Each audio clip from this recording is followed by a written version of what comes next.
This is Matt with HobbyKing at Joe Nall 2014.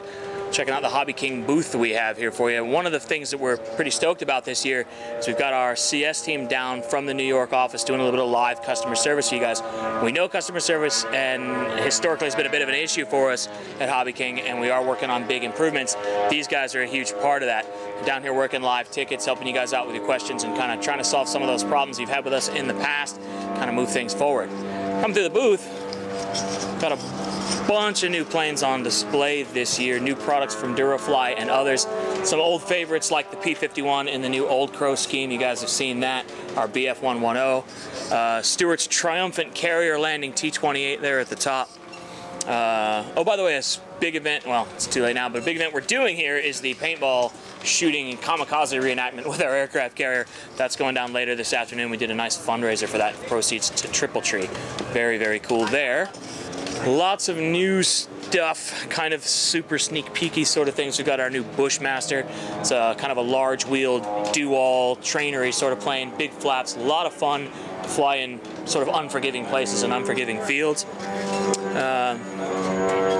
Some new surface stuff as well. We have a micro version of our Nitro Circus monster truck that's going to be hitting the world real soon. We have a new Cree coming out. This is a lot of fun. This is probably about a 50% Cree. A very, very small plane. We had a lot of success with a fiberglass version about a year ago that we brought out. This is a new plug-and-fly foamy that should be available in a couple of months, and a lot of people are very excited about the big C-47 as well.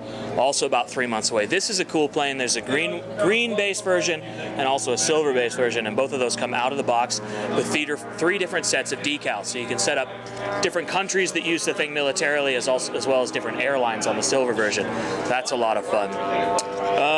Let's see. Okay, two big ones right here. So this is something we're really excited about. Stuart spent a lot of time on this one. This is a lot of fun. This is the EFX Racer.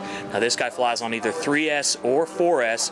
Comes with a 5x5 and a 6x5 prop out of the box, a 6x5 for 3S. It's about 75 to 80 miles an hour on 3S, over 100 miles an hour on 4S. It's going to be under $120, so it's going to be a really fast plane for a lot of money. Now the other cool thing about it is it's an excellent aerobatic sport flyer as well, so you're not stuck with a one-trick pony. It's not this plane that just goes rocket fast but is really hard to fly and isn't a lot of fun. This is really something for everybody in this plane, and if you like to go fast, it's something not to miss. The big surprise, the fun reveal, is this. This is Durafly's Das Ugly stick. This is going to be available in a couple of months, and as you can see, it features a glow motor on the front on a foamy. No, not really. Actually, if you look inside, it is in fact a fake electric airplane. Really runs well. We've had great luck with it. It does everything you'd want a stick to do. It flies aerobatically. It's really fun. It's easy to fly inverted. It does all that stuff, and it freaks out your buddies down at the field. Nothing more fun than going up to a bunch of die-hard electric flyers, maybe an electric-only field, and trying to hand prop this thing a few times down on the flight line. Get people messed up. That's a lot of fun. And of course, down at the end of the booth here, my own sort of personally invested product line down here is the Rotorbit stuff you guys have seen a lot of already. We did bring a lot more product out to Joe Nall 2014, so we have lots of really cool stuff in the booth to look at, lots more things to answer questions about for customers. And of course, Rotorbits lets you build just about anything. Almost every copter on that table, minus the little tiny guys, is built entirely with Rotorbits parts. These are kind of fun, actually, now that I mention it. These are FPV racing quads, so there's been a lot of sort of small quads that fly on large-ish batteries relative to the size of the quad these days. I saw guys using them down at CEF and flying around. This is kind of our version of that. Pardon my loose ESCs there. I've been doing some flashing. These are 5x4.5 three-bladed props. These things are really fun.